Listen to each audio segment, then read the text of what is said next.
them 10 toes. I'm Rudy Mawer.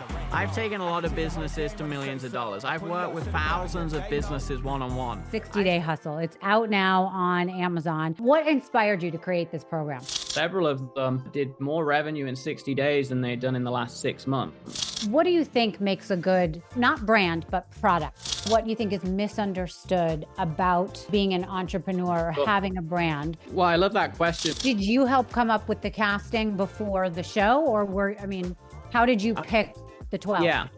Was it hard for you to decide who was the best entrepreneur? Some great entrepreneurs in there that we felt really showed the hustle aspect. Why do you always wear red? Yeah, good first question.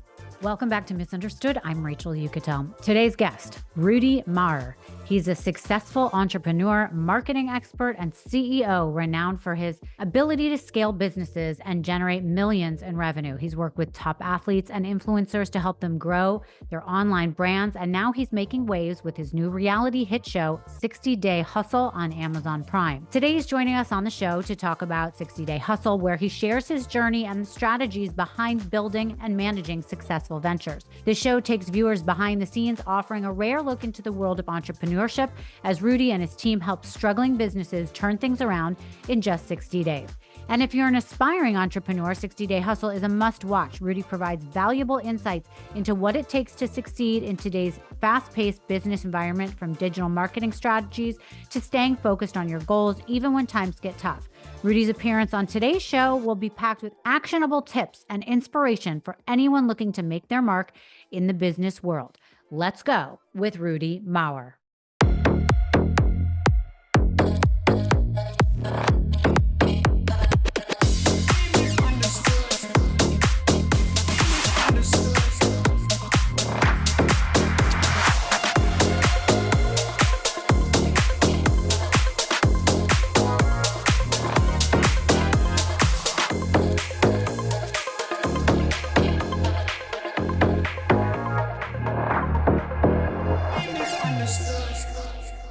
Rudy, thank you so much for joining me today on Misunderstood. How are you? I'm good. It's exciting to be here. I wanted to ask you, why do you always wear red? Yeah, good first question. I mean, look, there's a whole brand story behind it. I've been, growing businesses for many years. And when I launched really kind of my personal brand and this company, I already had multiple other companies, and I wanted this company to be more of a personal brand. And, what I teach is marketing and growing, your own brand and getting attention on your brand. And people say not to use red in marketing. So I was like, I'm going to do the opposite and have an all red brand. So yeah, we have this and it just compounded. It got more successful and everyone loved it. And now we have these big red offices and all the staff wear red and the whole brand's red and all these things. Oh, amazing. So when you're not doing TV and podcasting, are you sitting around in something red? Most of the time, yeah, I kind of, my personality is 0 or 100. So once I'm in, I'm in. So yeah, I'm pretty much, my hair's normally dyed red. I haven't dyed it recently. Oh, no way. That's cool. Yeah. So normally everything's red. Well, they say that about entrepreneurs, that there's only two speeds. One is like namaste, and the other is like, I'll cut you, like it's one or the other extreme. Yep. So I get it. All right, well, let's get right into this. I wanted to talk to you about 60-Day Hustle. It's out now on Amazon. What inspired you to create this program? Yeah, it was a kind of great collaboration with Sonic Guards. Like, I had wanted to move more into TV. I grew a big social media, a big podcast, a big personal brand, spoke around the world. And I really love inspiring entrepreneurship and teaching entrepreneurship. And I think helping more people commit to their dreams and goals and see what's possible. I came from a small town in England. My parents weren't wealthy, moved to America and built, what most would call this like dream life, right? And these amazing companies. So now I teach a lot and help other people do the same and motivate other people. So I wanted to do that at like more of a TV level. I saw the power of TV and inspiring and reaching people. And, I worked with some of the sharks from Shark Tank, and I saw how that show helped inspire thousands or even millions of entrepreneurs. So I really wanted to do the same, but bring in a bit of a, fun kind of Rudy style energy into the show as well. So I really liked it. I watched a couple episodes. I found it fascinating. It did remind me a little bit of Shark Tank. So can you explain to people that haven't seen it or haven't heard of it what the premise is of the show? Yeah, I think it's it's kind of, we say, the first show of its kind. It's got this unique nature of like, we wanted to educate people, inspire people, but then also try and make entrepreneurship fun. Because to the non-obsessed entrepreneur, business can be boring, right? Mhm. So we wanted to blend all of those elements. So there's different elements in the show. So there's definitely an educational element where we're teaching and trying to educate people on a broad level of like what, show what business really takes and what makes a good product. And one way we do that is we bring in other experts. So not only myself, but other people that have built billion-dollar brands that you probably shop at and know. And, they kind of give feedback and judge the participants, the cast, on their product idea. And, there's an elimination aspect where, it starts with 12 and there's going to become one big winner. And I won't spoil who, but yeah, there's challenges and tasks, and it's a bit of a mix of, mix of other great shows and other great aspects of entrepreneurship and entertainment all in one. Did you help come up with the casting before the show, or how did you pick the 12? Yeah. So I helped on the judge expert side because I'm, Okay. been in this industry for many years, but kind of intentionally I stayed out of the casting side because and you'll see this in the first episode. I literally say I don't know any of you or know anything about you, and sometimes in TV that can be fake, but it's 100% genuine. Where on purpose, I didn't want to be involved or make it unfair. Where I like loved the company and brought them in, or I knew Yeah. one of my members came in, so we kept it impartial on purpose. Right. So, so I watched the first couple episodes as I said, and I saw some of these products. It was interesting to see how, one at a time, you guys would say that's a great idea. There's nothing new about this. This is new and interesting. So, I just want to kind of get into that for 1 second. Is there a product? Well, I know you can't say who won, but okay, let me rephrase it. Was it hard for you to decide who was the best entrepreneur? Also, when you're looking at the entrepreneur, were you seeing skills in someone that you might really like but didn't love their product, and maybe a product that you really like but didn't like who was representing it? Yeah, I think it's a blend, right? Like it's always a blend of, ideally you want both. You want a great Yeah. product and a great entrepreneur. Sometimes, maybe there's a great product and the entrepreneur is not so great, or vice versa. Sometimes the entrepreneur is really great and the product's mediocre. But, generally, like in business life, the winner is when you get a combination of both. Both. So, yeah, definitely there were like pros and cons there.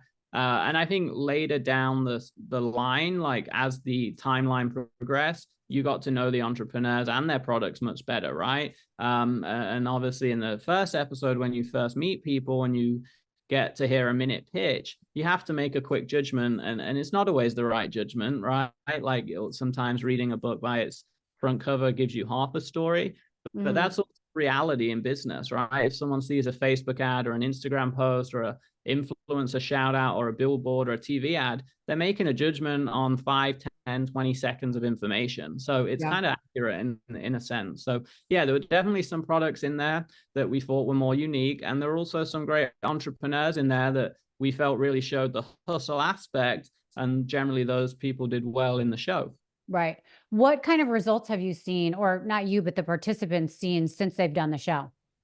Well, even during the show, like in real life, and you'll see this towards the end, several of them did more revenue in 60 days than they'd done in the last 6 months. Wow. So it's really cool to show like, hey, yeah, with real mentorship and pushing them and advice and frameworks and structures, which is what I teach in my company, like they were able to get massive results. And I call And it that's not even, that was before they had the notoriety from the show, correct? Yeah, that's Wow. filming just behind the scenes from the mentorship. Yeah, and I call it the 4 minute mile effect. Like one of the challenges, again, I won't spoil it, but some of them made more in a couple of days than they would do in months in their business because we gave them, some advice, frameworks, and also pushed them and showed them what's possible. So yeah, some amazing effects. And then obviously, as the show airs and continues to grow in popularity, like any show, they're going to get, you know, free traffic and eyeballs and attention. And that spirals, right, into news interviews and relationships and getting into a store. So who knows where it will go.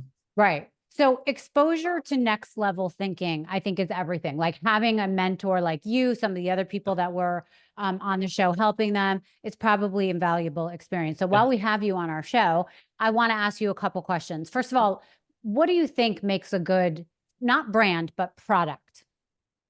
So, you know, we teach a lot around product, not only creation, but more. I think a lot of people have okay products, but they do a terrible job of actually showing what the product does.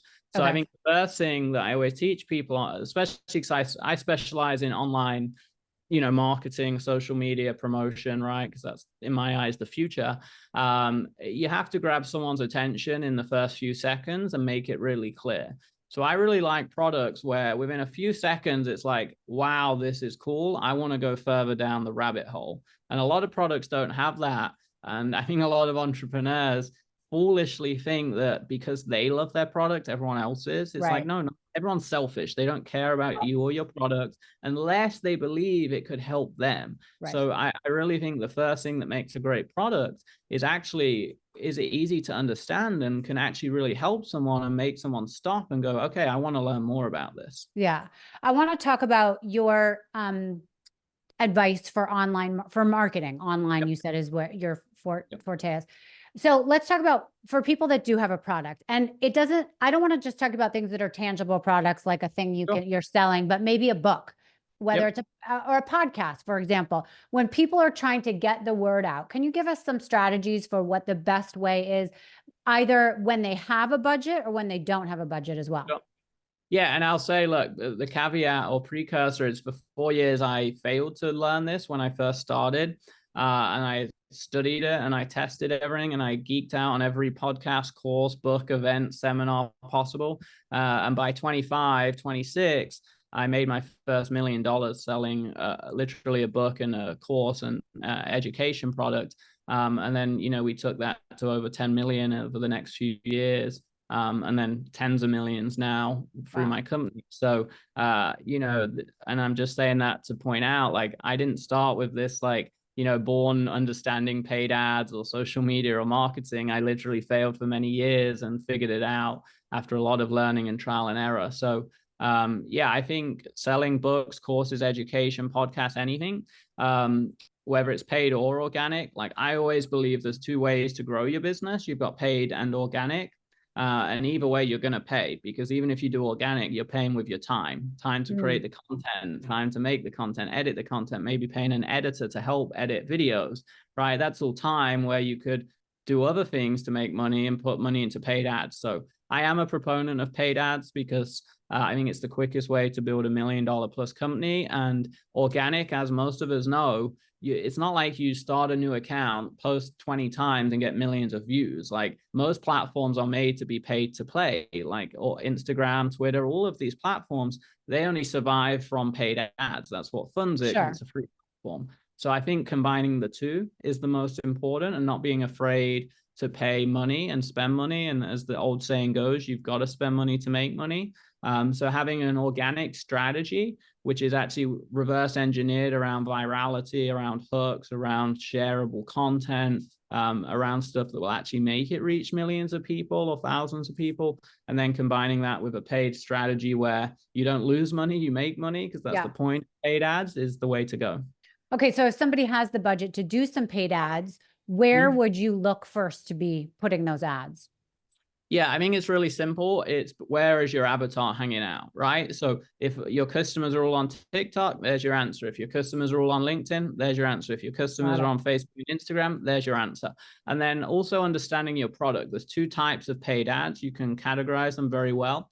One is search intent based and one is interest based. So search intent is Google or YouTube, where people are searching for a specific outcome. And if you have a niche product or something unique, it's even better on Google or YouTube, where someone's searching butterfly collection, right? Unique product. Facebook, Instagram, and these broader platforms are better when it's mass appeal, weight loss, right? How to find a relationship, how to get fit, how to make money, how to tidy up your house, how to get motivated, how to be happier, how to have more energy, how to sleep better. Something where if you line up 100 people, a large percent say I'm interested, does really well on interest based, and something that's very niche like butterfly collection or a local thing, right? Haircut in Miami Beach does really well on search intent based. This episode is brought to you by Holistic Goddess. Holistic Goddess has been such a trusted resource for me on my health journey. One product I really wanted to highlight is their Holistic Menopause Support by PhD Health. It's been a game changer for me during perimenopause, and here's why I love it. It eases discomfort. It really helps with hot flashes and mood swings. It boosts focus. The ingredients in it, including creatine, support mental sharpness. I feel more focused and clear-headed, which is so important for my busy days. It nurtures comfort. It gently addresses vaginal dryness with black cohosh. It's comforting to have that support during this time. It has natural ingredients. I love that it uses these ingredients like sage and rhubarb extract. If you're going through similar changes like perimenopause and menopause, I highly recommend giving this a try. It's been a relief for me, and I think it could help you too. Go to holisticgoddess.com and use code UNDERSTOOD for 15% off all orders. Again, that's holisticgoddess.com for 15% off using code UNDERSTOOD. Hey there, misunderstood listeners. I'm super excited to share today's sponsor with you, LOLAVIE, the amazing hair care line created by none other than Jennifer Aniston. That's right, the icon herself. As the weather shifts and we all start feeling those seasonal changes, it's the perfect time to refresh your hair care routine. And LOLAVIE has just what you need. Now, let me tell you about their latest game changer, the Exfoliate and Detox Scalp Shampoo. This product is a real powerhouse. It's 2-in-1 formula that works as both a scalp scrub and a clarifying shampoo. We're talking activated charcoal powder, bamboo extract, and gentle AHAs that detoxify and balance your scalp, while vegetable ceramides and B vitamins reduce flaking and irritation. It's got everything your scalp needs to breathe, especially when you're dealing with dry, itchy conditions this time of the year. Plus, it's packed with alfalfa sprouts and pea peptides to help your hair look thicker and fuller. Honestly, since I've been using it, my hair feels lighter, fresher, and healthier. You know when you have one of those hair days where everything just feels right? That's what LOLAVIE brings to the table. Oh, and don't forget about their B Pro 3 bond technology. It's like your own personal hair defense system against damage. Whether you've got straight, curly, or wavy locks, this stuff works wonders. And the best part, you can enjoy that fresh spa-like experience with the intensive repair treatment right after your scalp cleanse. It's a total game changer for you. Hashtag Sunday Reset Routine. And here's a special treat just for you. LOLAVIE is offering 15% off your entire order. All you have to do is use code Rachel15 at checkout. That's right, 15% off when you go to LOLAVIE.com. Again, use code Rachel15, that's RACHEL 15, to grab your discount. Seriously, if Jennifer Aniston is behind it, you know it's worth trying, so don't miss out. Remember, once you buy, make sure to tell them where you heard about LOLAVIE. It helps support our show. Your hair will definitely thank you for it. Okay. What about people that are interested in getting involved in a business, but want to know where pitfalls might be? Like, do you believe in retail? Do you believe people should stay away from retail? Like those kind of tips. I believe in there's lots of ways to make $1 million, and I've always been pretty good, I think, at being unbiased. There's a lot of marketers and gurus where they teach one thing because they want to sell a course, right? Mm-hmm. And I actually started in the fitness business, and it's the same there, where people teach a low carb diet or a paleo diet. And I've never been someone like that, because I think the true experts understand there's many ways to achieve a goal, and sometimes it comes down to personal preference and variables. So I'm not going to say retail's bad. I'm not going to say paid ads are bad. I'm not going to say billboards are bad or physical newsletters. They all have their place on a hierarchy of needs and a hierarchy of importance. I will say, in general, I think social media and paid ads is going to cover 90% of businesses. And maybe a smaller percent will still do well doing retail and only, or doing billboards, or doing local mail drops, right? But generally, I think most businesses need to have a social presence and need to do some form of paid ads.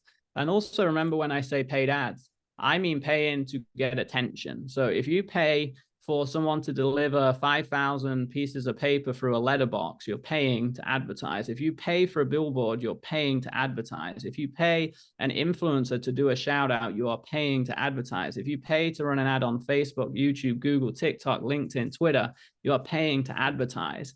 So eventually you've got to pay, I think, to advertise your business. Right. Do you think it's important to have some sort of a call to action? Like if people come back to your site, they get a certain amount down.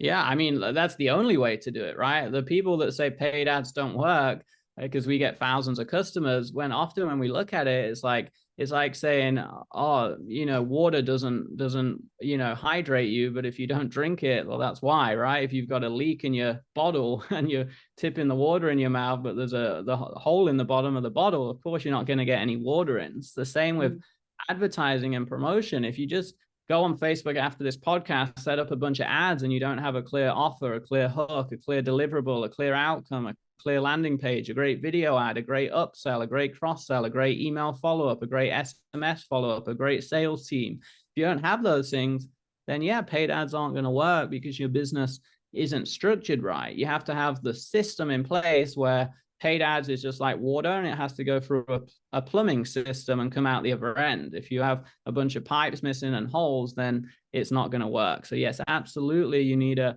clear way for customers to take an action, and you should always have that, whether it's a free action to download an ebook, go on an email list, go on a newsletter, go on your SMS updates. Maybe it's free to watch a 1-hour webinar or video training, or it's paid, a low ticket, $7 or free trial or $29, or maybe all the way up to like a $5, $10, $20,000 course, program, or experience. You should always have a clear process for that. You mentioned influencers before. There was an article, I believe in the New York Times, about how influencers are not making the kind of money they used to. And it's a bunch of bullshit because they have a lot of paid or, followers or bots. What are your thoughts on that? I think two things. I mean, the leverage of influencers and celebrities is massive, and it's going to get bigger, not worse. We actually have a whole division where we partner with celebrities and big influencers. We work with some of the biggest celebrities in the world where we build brands with them, because I think that's getting more important. I do think more influencers are learning that they can't just keep, like, there was probably a 5-year window or a 10-year window that we've just gone through where influencers started to earn a lot of money just promoting stuff. And you have to be careful because you're going to burn out your audience. So I definitely think influencer marketing works. Like, there's no question, like there's tens of millions of dollars made daily from influencer marketing and celebrity marketing. So there's no question that it works. Is it as effective as 5 years ago? Probably not, because like anything in business, there's an uphill, like a life cycle, right? Like when Bitcoin was $1, for example, if you get in early, you generally do better than when something's saturated. When paid ads on Facebook started 10 years ago, I was paying 10% of what I pay now for a click. There's a golden opportunity. So it still works. It's just maybe not quite as good. And you have to be more strategic. You have to research the influencer as part of your second question. What is this influence audience like? How engaged are they? Will they actually buy the product? Do they respect the influencer enough to take a paid action, or do they just like their funny content? Has the influencer added value and stayed consistent?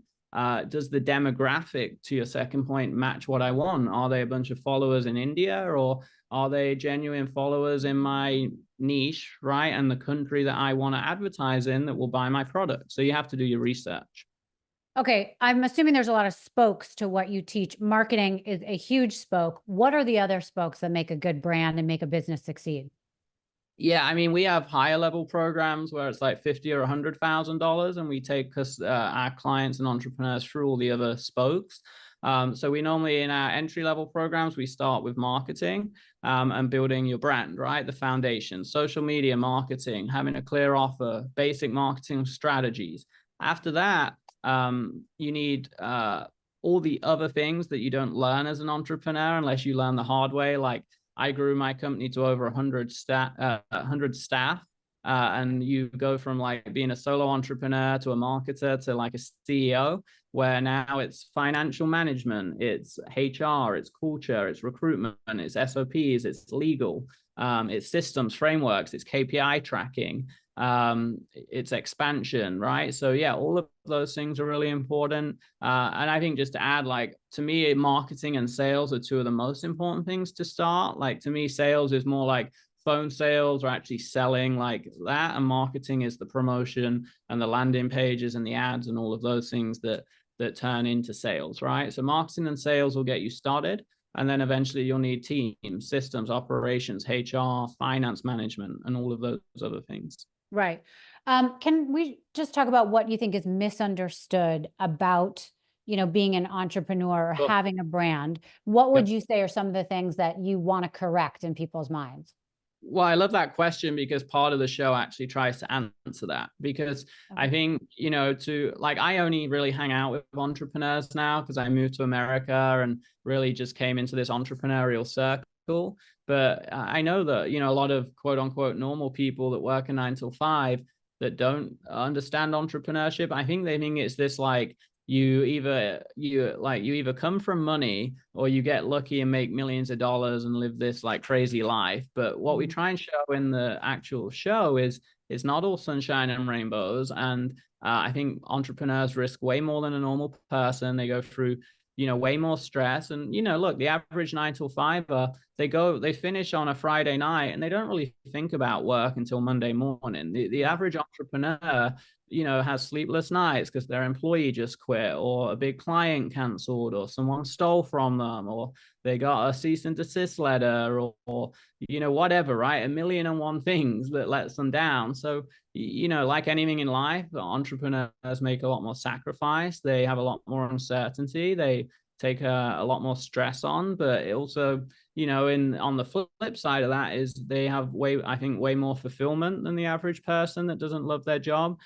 They get to make an impact. They get to do what they want. They get to control their calendar more. And they obviously do get upsides if they're one of the lucky few or the small percent. Less than 5-10% get to $1 million. The average entrepreneur earns 70 grand a year, which isn't much more than the average US salary, and takes all that risk and works double the hours. So, yeah. What are your thoughts on if somebody should invest their own money versus other people's money in their business? I was having this discussion I was in Brazil last week at a big event, and I had this discussion at a big private dinner. And I actually think most entrepreneurs should only invest their own money. They should learn to build from the ground up, learn to be savvy, learn to bootstrap. I bootstrapped my own companies all the way to 10 million before I ever raised a penny.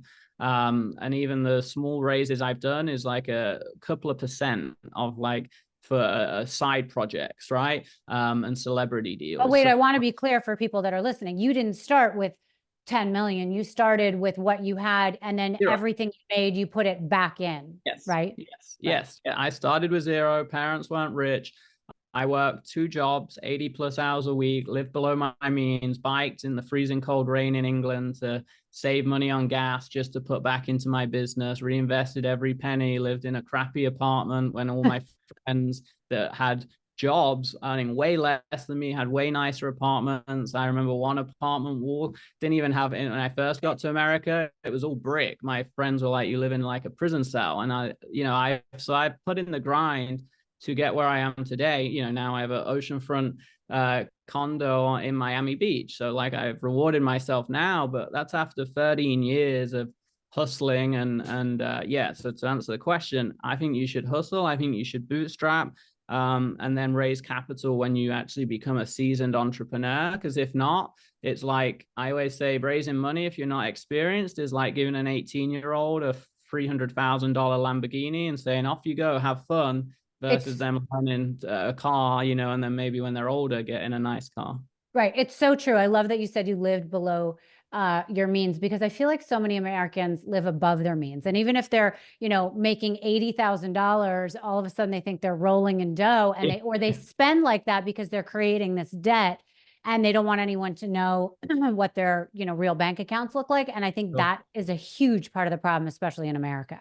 Oh, it's definitely more in America. And I mean, it's more now with social media, and it's more in places like where I live now, Miami, LA, New York. Like, some of my old employees or old employees, they tell me they have like 20 grand in credit card debt and they're buying more stuff. And like, when I was in my like 20s and early 20s, I never had any debt. I would earn, save, and then spend it. And it's like, we live in this culture where these, yeah, it's just bizarre to me, absolutely bizarre, but it's just how I mean people are.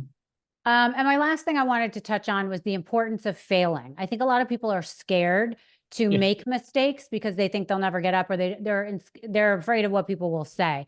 What are your thoughts on the importance of failure? Yeah, look, I fail every week, and the failures get bigger, not smaller, as you get bigger. Like a failure when you're a startup entrepreneur is a contractor on Upwork, bills $100 of hours that they didn't really work, and you lose sleep over it. And a failure now is you get, a staff member steal $200,000 before you notice, right? So right. The problems get bigger.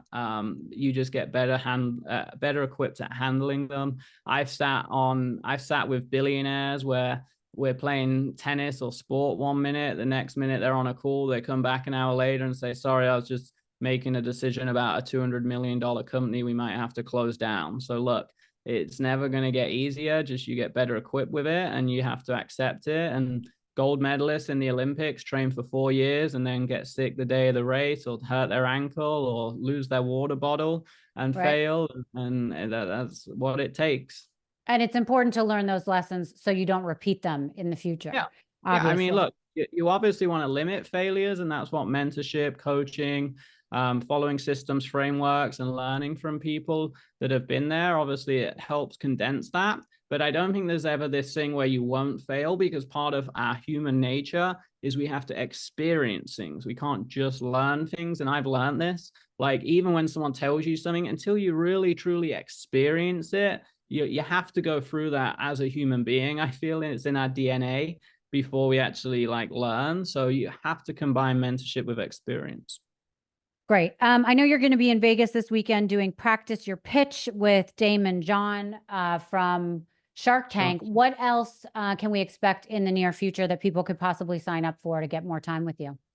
Yeah, of course. I mean, I'm always traveling. I'm speaking probably on average nearly once a week. If my Instagram is a great place to see what I'm up to, where I'm at, what I'm doing. We have plenty of courses, programs to help entrepreneurs and people with marketing and everything I talked about. So yeah, just, if you need help, just message me on Instagram or head to one of my websites. And, we love to, like I say, help entrepreneurs do what I just explained in the last 30 minutes. Yeah. And then will there be a season 2 of 60 Day Hustle? We hope so. Look, we think there's a lot more stories to tell, a lot more exciting ways to demonstrate entrepreneurship and show it off. And we've had great feedback so far. So yes, that's as of now, we hope so. And that's the plan. But, with these things, you never know. Great. And then as somebody giving you guys feedback, I hope you guys end up picking whoever wins and highlighting that product to, to make it mainstream so we see it. That would be awesome. Of course. Yeah. All right. Thank you so much for your time. Good luck with everything. Thank you. Bye.